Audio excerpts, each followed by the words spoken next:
कल क्या होगा? माँ, आज नमिता के घर जाने की सोच रही हूँ मैं। कामनी अपनी सास शांति जी से बोली। अरे तो सोच क्या रही है, चली जा, घर और बच्चे मैं देख लूंगी, तो फिक्र मत करियो, शांति जी बोली। कामनी सास की बात सुनकर मुस्कुरा दी। ये है कामनी और शांति जी की प्यारी सी सास बहू की जोड़ी। जहाँ कामनी के मन में सास के लिए इज्जत है, वहीं शांति जी के मन में बहू के लिए प्यार। दोनों एक दूसरे का ख्याल रखती हैं, इसलिए उनका घर स्वर्ग के समान है। परिवार में कामनी के पति नीलेश और 2 बच्चे भी हैं। शांति जी के पति का स्वर्गवास अभी 1 साल पहले ही हुआ है। तब कामनी ने अपनी सास को बहुत सहारा दिया, जिसकी बदौलत वह अपने गम से बाहर आई।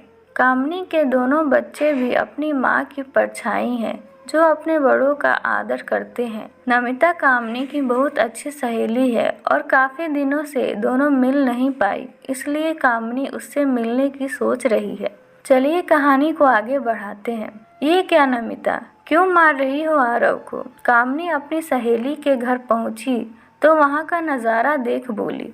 अरे कामनी, तू अचानक बिना बताए कैसे? अंदर आ। कामनी को देख नमिता झपेटते हुए बोली और आरव को मारना बंद कर अपनी सहेली को बैठाया। क्यों मार रही थी तू नमिता? वह 6 साल का है, वो अभी उस पर ऐसी सख्ती? कामनी हैरान थी। वो कामनी दरअसल वो बदतमीज होता जा रहा है। बड़े छोटे की लिहाज नहीं है उसे, किसी को भी कुछ भी बोल देता है। अब आज ही की बात लो, मुझे बोलता है आप बुढ़िया होती जा रही हो, कुछ याद नहीं रहता आपको? बता भला ये कोई बात हुई? नमिता बोली। ठीक है, उसने गलत बोला, पर नमिता तुम्हें उसे प्यार से समझाना चाहिए। ऐसे मारने से वो क्या सीखेगा?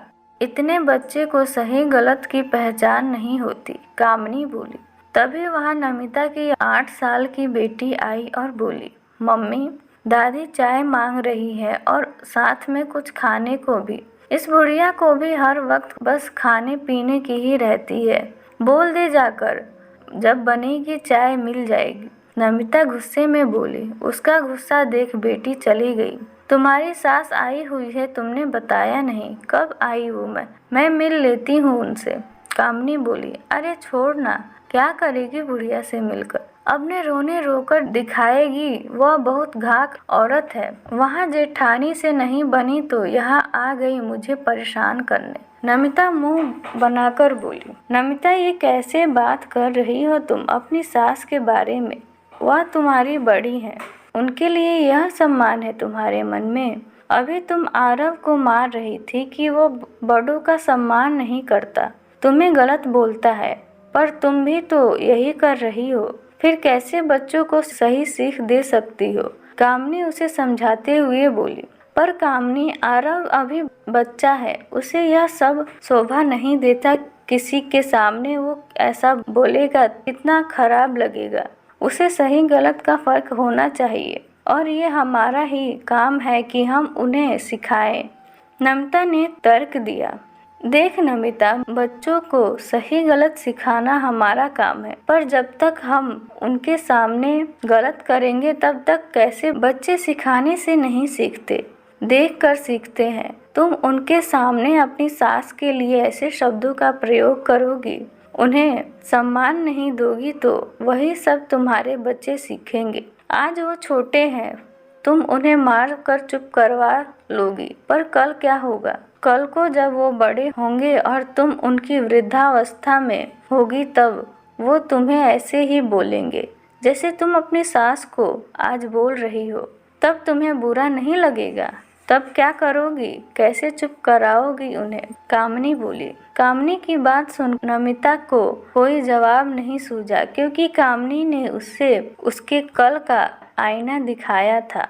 देख, तू मेरी सबसे अच्छी दोस्त है, तुझे समझाना मेरा फर्ज है। हम बड़ों के कितने भी मतभेद हो, हमें बच्चों के सामने उन्हें उजागर नहीं करना चाहिए। रही तेरी सास की बात, ये घर उनके बेटे का है, तो उनका भी तो हक है यहाँ, और उनकी बहू होने के नाते तेरा फर्ज है उनकी सेवा करना। अगर तुझे उनसे कोई शिकायत भी है तो आराम से साथ बैठ सुलझा ले। यूं बच्चों के सामने उन्हें गलत बोल अपने लिए गड्ढा मत खोद दोस्त, क्योंकि बच्चे वही करते हैं जो वो देखते हैं और हमारा किया हमारे सामने आता है, समझी। चल मैं आंटी जी से मिल आऊं, कामनी बोली। कामनी की बात नमिता के कितने पल्ले पड़ी नहीं पता, पर वह सोचने को मजबूर जरूर हुई। इसके लिए अंदर नमिता की सास जो सारा वाकया सुन रही थी, वो कामनी की समझदारी पर उसे आशीर्वाद दे रही थी। कामनी ने उसके कमरे में जब उनके पैर छुए तो उनकी आंख नम हो गई और दिल में जो आशीर्वाद थे वो जुबान पर आ गए। थोड़ी देर बाद नमिता सास के लिए चाय नाश्ता लेकर आई, जिसे देख कामनी के चेहरे पर मुस्कुराहट आ गई। दोस्तों, बहुत से घरों में ऐसा होता है, अपने बड़ों के लिए असभ्य शब्द इस्तेमाल किए जाते हैं। इन्हें बच्चे सुनकर दोहराते हैं और उन्हीं शब्दों का इस्तेमाल